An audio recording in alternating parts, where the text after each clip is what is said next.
live and direct from anywhere in the world. It's The Kelley Show with Dr. Kelley Mondesiré. Hello and welcome to The Kelley Show, real people with real stories in real time. And I am your host, Dr. Kelley Mondesiré. And today we're continuing the month of September, thought leadership and impactful entrepreneurs. And today I have a very special guest who's going to talk about something very different many of us don't know all that much about, franchising. So stay tuned because this is a conversation you do not want to miss, and we'll be right back after a word from our sponsor.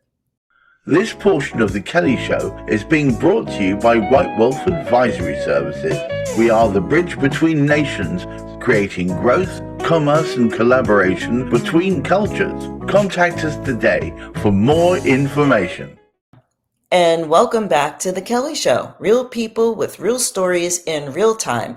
And today I have a really great guest who's coming on to speak about franchising, what you need to know, what you don't know, how you can franchise your business, and are you appropriate for buying into a franchise? So without much further ado, I'd like to welcome to the table Mr. Michael Bullinger. Michael, come down. Here are you. All right. Good to see you. You too, Kelley, and it's an honor to be on your program. Well, it's an honor to have you on the show, my friend. Thank you very much. And we connected. I found you on LinkedIn, and I thought what you were doing was just so incredible and interesting because it's something not many people really know all that much about. So let's go back to the beginning. Where are you from and where in the world are you right now? Yeah, I'm originally from New Orleans, Louisiana, and I had spent 15 and a half years in Philadelphia. And 8 years ago, I decided to move back home to the home of great food and great music, back to New Orleans.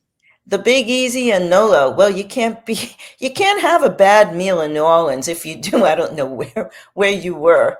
Yeah. But Michael, let's go back to the beginning. We have some fun photographs of you. What was your life like growing up in New Orleans? And look at you. Was this for Mardi Gras? Yes, I was in Mardi Gras since I was 11 years old.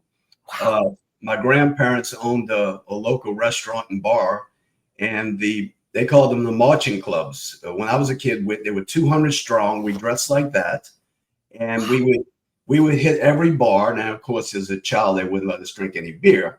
But we would hit every bar, and we'd have brass bands playing with us, and we'd dance in the street, and we go through all the neighborhoods, and then we'd hit the main parade route.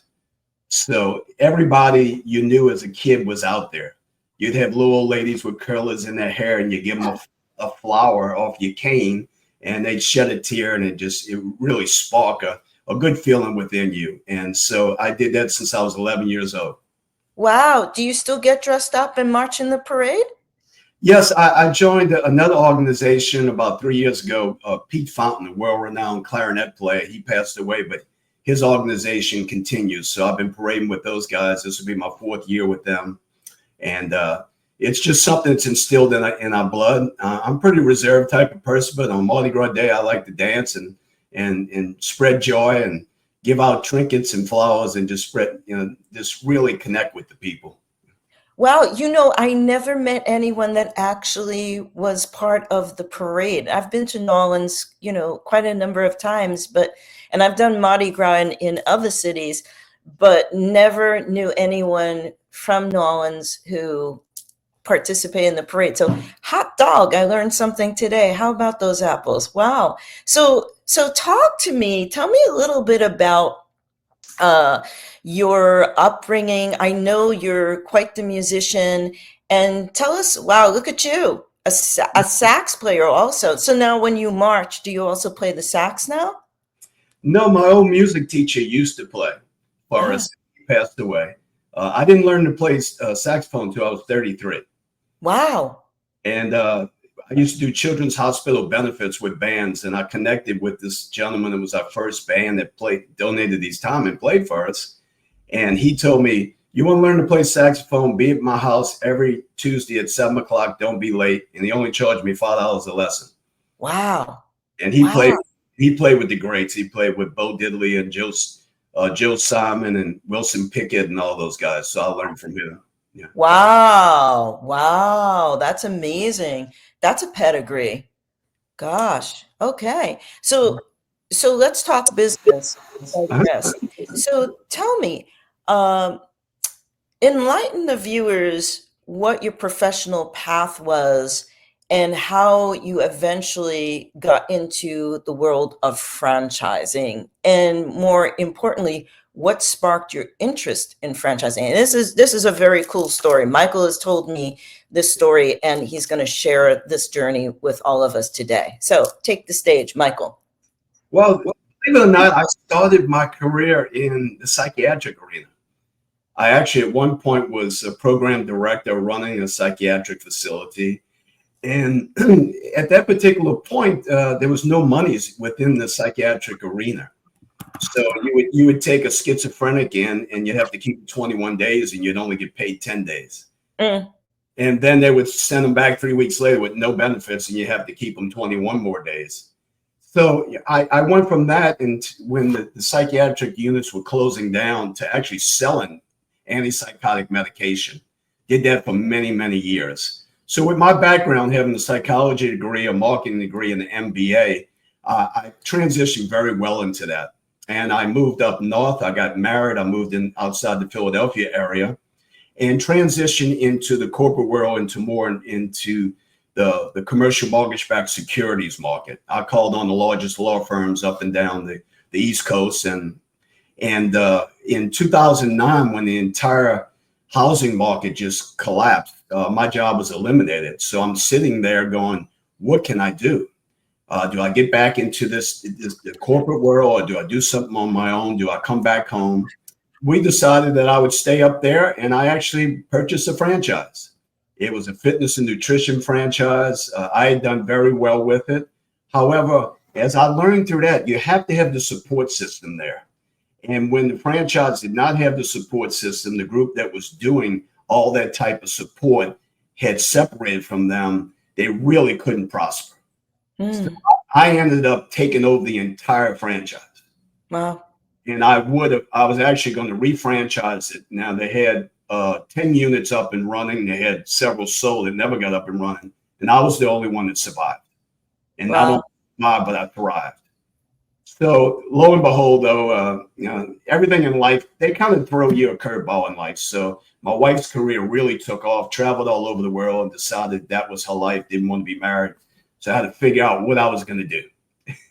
So I decided after a weekend of 24 inches of snow that I wanted to move back to New Orleans. Good idea. Yeah, I sold my business. I moved back home, and I tried to figure out for about a year and a half, what am I going to do? Am I going to open the business, get back in the corporate world? I'd go to the coffee shop 8 hours a day. They knew me regularly there. I'd eat lunch there, and I just tried to figure it out. And I was talking to, her name's Julie Goldberg. I'll never forget her. We're still friends today. She was a franchise consultant, and she and I were talking, and we were looking at different franchises. And she said, Mike, you have a psychology degree, you have personal skills, you have a business degree, you own the franchise. Why don't you consider being a franchise consultant? And I said, well, Julie, I never thought about that. And just, in everything, it's almost like buying a house when you get in the franchise or you get in the franchise business. You got a checklist, and you're never going to check all 25. So you have 25 item lists. But if you can check 20 and 21, you're in good shape. This is something that's good for you. So I transitioned into that. And I tried to take, my empathy for the psychiatric arena and for people that are struggling, whether psychologically or just struggling in life, and then also combine that with my business knowledge. And then also growing up in a working class family, knowing the struggles that particular set have, and how I can help them create wealth and teach them how to move up the socioeconomic ladder. So let me ask you this, because many of the viewers might not really understand what exactly a franchise is. So let's pull it back a little bit, and let's give our viewers franchise 101 And while you're at it explaining what a franchise is, let's go through the profile of who might or might not be appropriate to buy into a franchise. Okay. So the first thing these days people ask is about Chick-fil-A.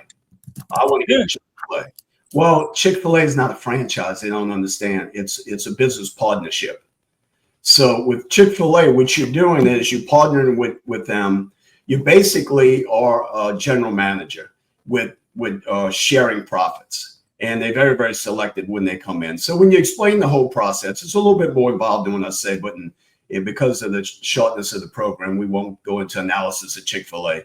But when we do talk with people, when they bring up Chick-fil-A, and then I explain the model, and it's not really a franchise, and they say, okay, we wasn't aware of that. And then what happens is people bring up McDonald's, and then I explain the cost to get in, and we break down all the numbers, with their net margins, break evens, and all that, and they realize that's really not something they want to do, and unless they got maybe anywhere from $10 to $100 million. So, but what is a franchise? A franchise is a system. A system, it can be duplicatable. It has to be able, not just the person running the business. It has to be, it's a plug and play sort of model. And in order to be a franchise, you really have to, a business that converts into a franchise, you have to be in business for 2 years. And really, you have to offer the people a minimum of $75,000 net profit. That's after everything, royalties and the whole works. And then what you have to have is within the system, you have to have support. These days, it's a lot of technology. You got to have digital marketing. A lot of times, these brands are really good brands. They help you with the hiring. They help you with driving sales. Some of them have call centers. They have continuing education. And then they have manuals. First of all, you have to become a franchise, you have to have an attorney draw up a franchise disclosure document. And right away, it can kind of shock you a little bit because of how large it is. It's voluminous. It can be 250 pages. However, we teach our clients and also the people that are franchising, there's only maybe 23 items on there that really are very important and specific to that brand. The rest is basically common language you see in any franchise disclosure document. So with a franchise, you're going to have at least, as I said, $75,000 net profit. Why would someone leave their job or make a change if you didn't offer them that? You have to also show steady growth. And like the main important thing today is all the support that's in place there. So it's just not getting the franchise disclosure document or the operation manuals or the training manuals. Training is very, very important. Not only training at their facility, but also ongoing training and support with the training. And then also with the manuals, it's where everything from paper clips all the way on up to everything you purchase should be a press a button, and that's where you can order all these products or services or everything else. So it's a really complete system. Some of the younger franchises that get out there and they just became franchised by getting the franchise disclosure document, they get the manuals and they get registered in the States. That's more of an entrepreneurship type of franchise. You really have to have the support to succeed. Who's the profile person that fits the bill, so to speak, to buy into a franchise? And this might be a silly question. Is it expensive to buy into a franchise? And are there any types of programs to pay off the original down payment, so to speak, for the franchise? Because this is a system, as you say, so this is all part of the system. Yeah, I recently wrote an article on LinkedIn. It talks about the spectrum from employees into entrepreneurs. And if you draw a line with employees on the left side, entrepreneurs on the right side, franchisees, it's a sliding scale somewhere in between. So you have to have some entrepreneurial spirit, but you also have to have some employee mindset of following the systems and working. Anyone on either side extreme is not going to work there. So you have to be flexible. You have to follow. You have to follow a system. And if you look across all demographics, I mean, any kind of way you want to break it, age, race, groups, areas of the country, and everything else, there's one group that does better than anyone else, and that's military people, retired military people. Ah, okay. It's discipline and following the system, work ethic, and having some type of flexibility. So you have to have some entrepreneurial spirit, like I said. You have to have some employee background, but you can't be extreme. And each franchise, you have to match them with the proper franchise for them, because some of them are a little bit more entrepreneurial, some of them a little bit more worker employee type. Uh-huh. And so how does financing work for a person who wants to buy into a franchise? And on the average, are franchises expensive to get into? Yeah, there's various ways of loans. There are even some grants out there, but there's SBA loans, there's secured loans, unsecured loans, and then also there's groups that work with your 401k that you can use that with no penalties or anything else along those lines. Wow, that's interesting. And then there's veterans loans out there. Okay. Wow, that's great. So now let me ask you this. You are part of an amazing organization.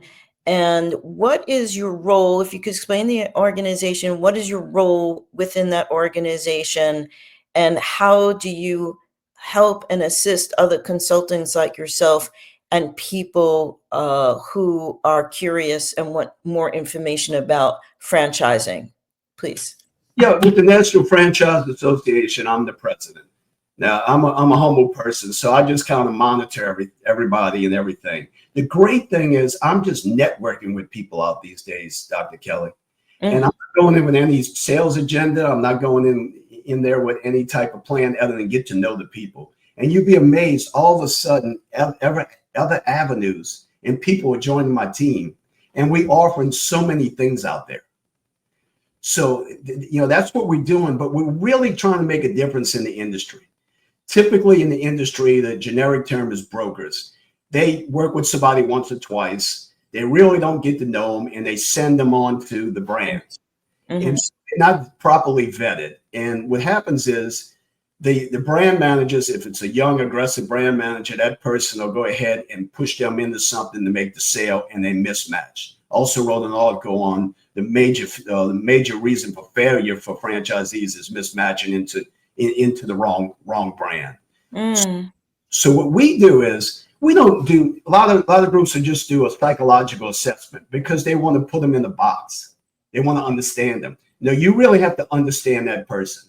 So you have to have several sessions where you ask in-depth questions, learn about their skills, learn about their background, learn about their family life, learn about their desired investment range, their preferences.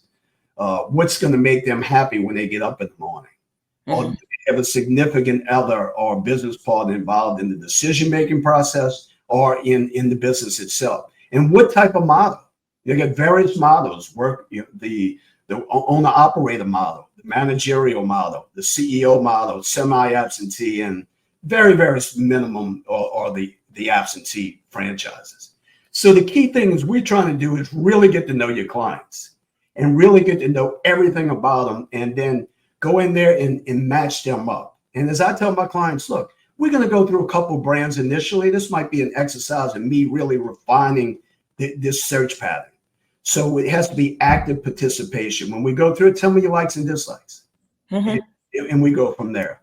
And I always joke with my clients, but they always get the point. I say, we really want to do this. I want to educate you. I'm going to send you information on the industry, on how to look at brands. I'm going to teach you how to do the analysis, whether it be from the mathematical analysis, your break evens, your net margin over investment, those things. We're going to show you to give you the best chance to succeed.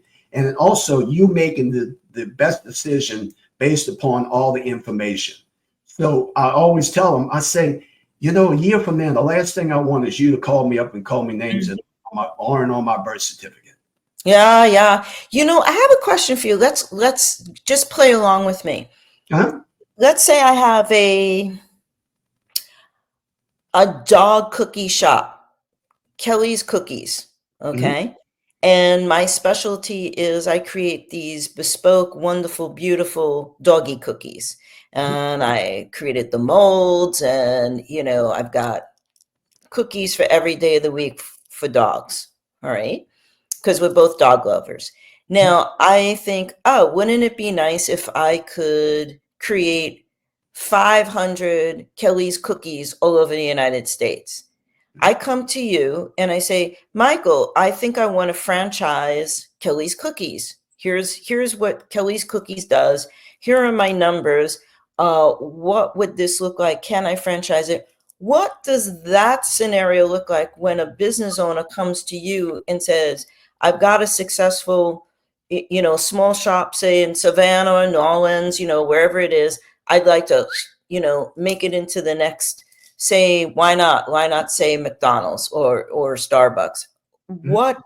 What is the process for a business owner, and what are the parameters? And you mentioned before, but what are the parameters? What are the stepping stones the business owner takes on to make that happen? Yeah, one of my business partners is Dr. Robert Needham. He's been in the industry over 35 years, and he's taken over 200 brands and is taking them to the marketplace. So the first thing I would do, we get in touch with Dr. Needham, and then we would go in and do a complete assessment and analysis, and then do a market analysis and see if they're ready. If they're not ready, then we will work with them for a year to coach them up to be ready. I mean, we recently talking to a group, and they're not at the financial point where they would be attractable in the marketplace. So we work with these guys. I also have another team that does a lot of technology stuff that can help them, digital marketing and ads and everything that I try to stay out of. I just know they're part of the team. So that's what we would do. Give them a realistic assessment, and then give them a timeline of goals.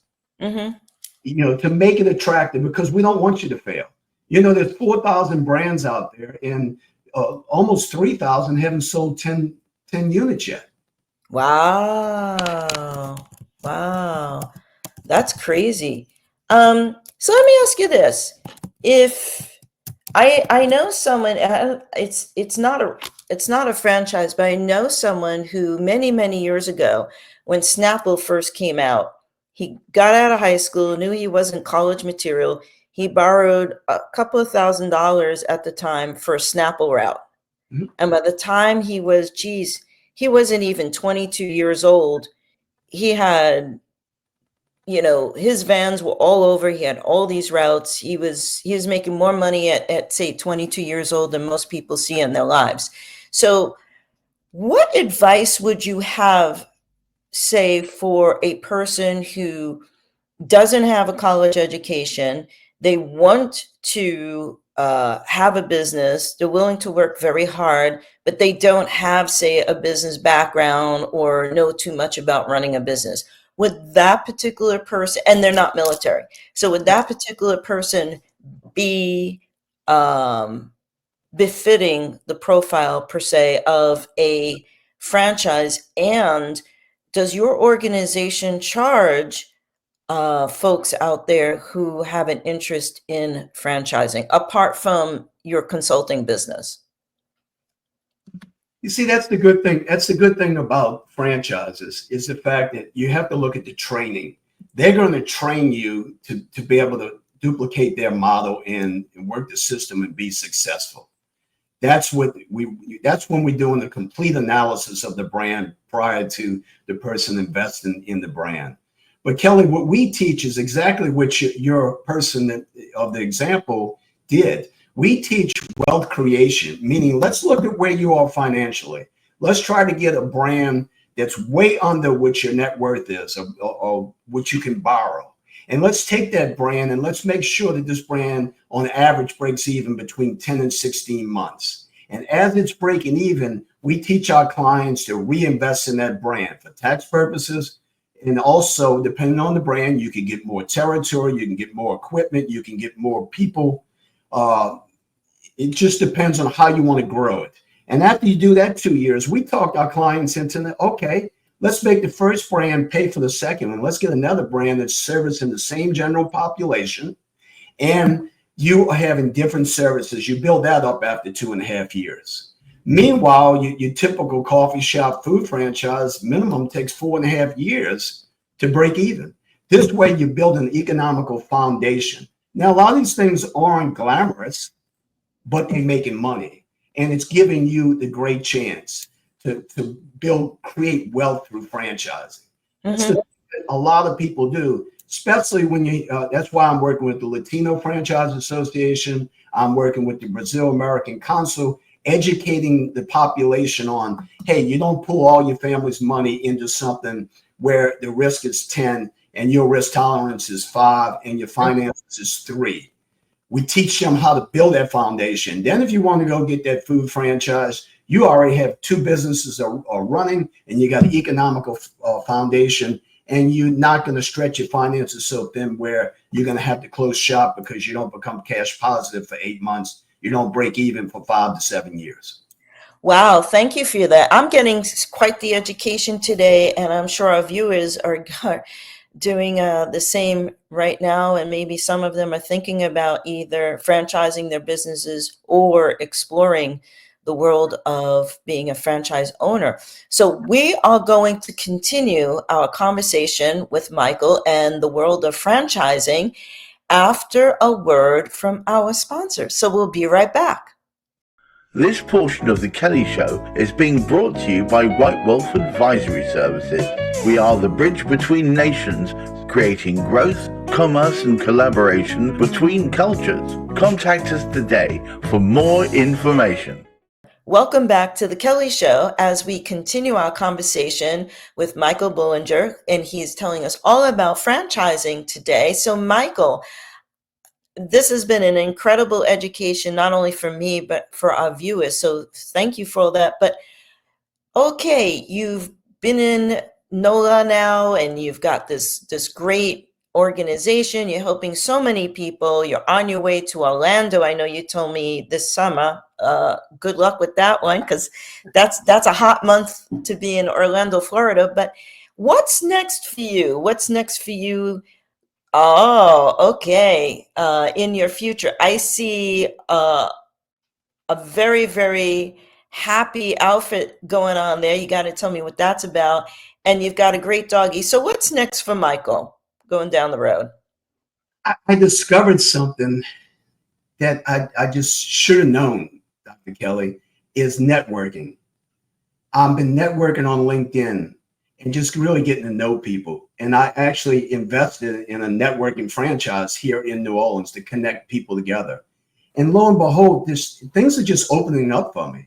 And now just recently, I got 2 people that want me to help them form their nonprofit. One of them's already formed to help them grow. The other one, help them form it. And one of them is just something that's really dear to my heart. And it's called Parent Child Connect. Ah. This gentleman is a Marine, and he's really wanting to make a difference in people's lives. Just recently, I spoke with a person whose son died of a fentanyl overdose. Oh, boy. And she wants us to help her put together a foundation and a nonprofit to help people. So, even though I do have that entrepreneurial spirit and I do have to pay the bills, I feel that my callings also is to take part of my time to work with these people to make a difference in life. Most recently, we talked with a group that they're going to do diabetes prevention. I think as you age, yes, you have to make enough money to survive and money to do things you want. But I think giving back and working with people and making a difference, I think that's the main thing in my life now that I want to do. And all that's through just genuinely networking with people, whether it's online or in person.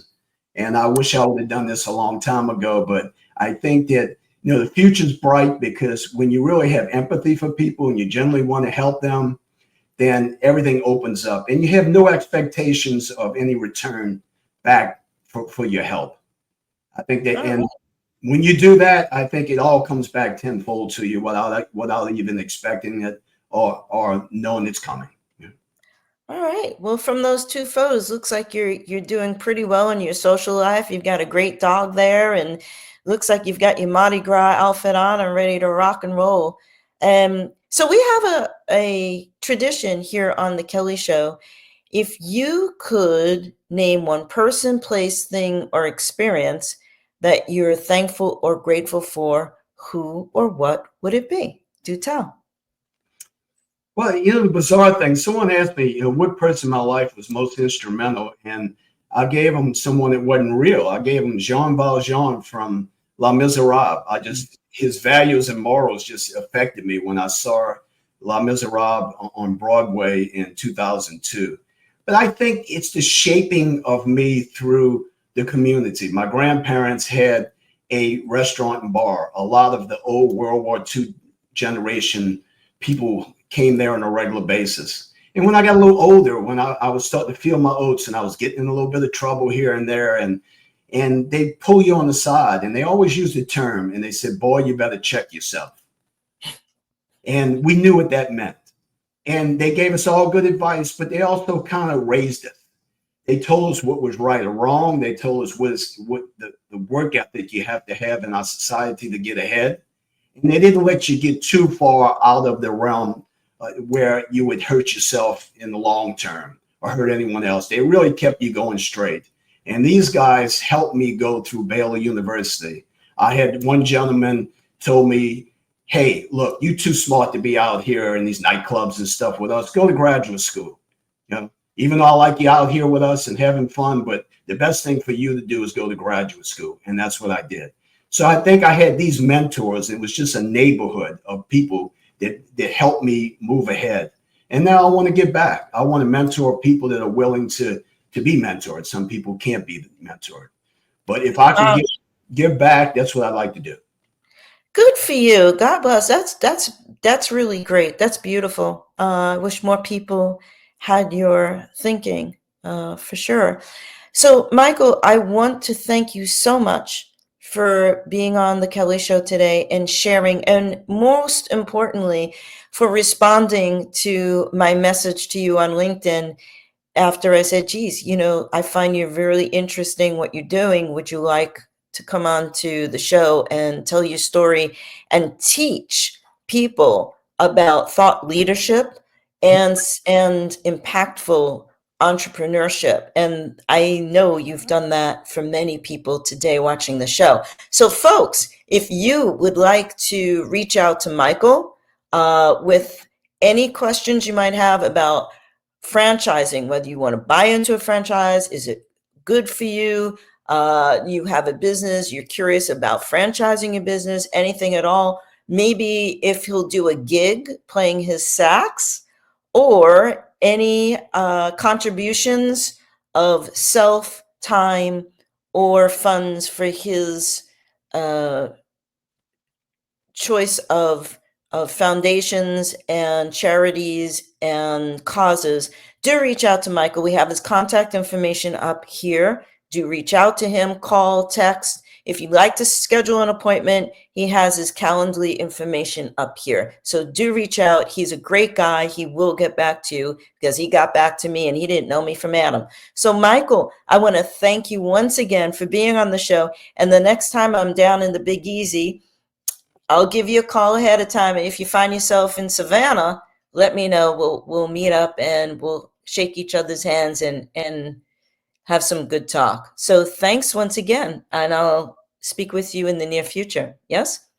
Thank you, Kelley, and thank you for having me. And I look forward to you coming to New Orleans so we can show you all the food and music places. All right. All righty now. Okay. And folks, if you would like to be on a future Kelley Show, please do write into us today. Contact information is down here. Let us know your name, your contact information, a bit about your story, but more importantly, why you would like to be on the Kelley Show. And while you're at it, don't forget to subscribe today and tell a friend to do the same to the Kelley Show so you never miss an episode of great talk, conversation, intelligent entertainment, and more conversations like today's with Michael. And stay tuned for next week. Special episode coming up. I've got a panel discussion of experts coming from all over the globe to sit down in one place at one time and discuss their takes on thought leadership, successful and impactful entrepreneurship, and the state of where their industries are going. And you do not want to miss this. So for now, peace and love. Gareth, take it away.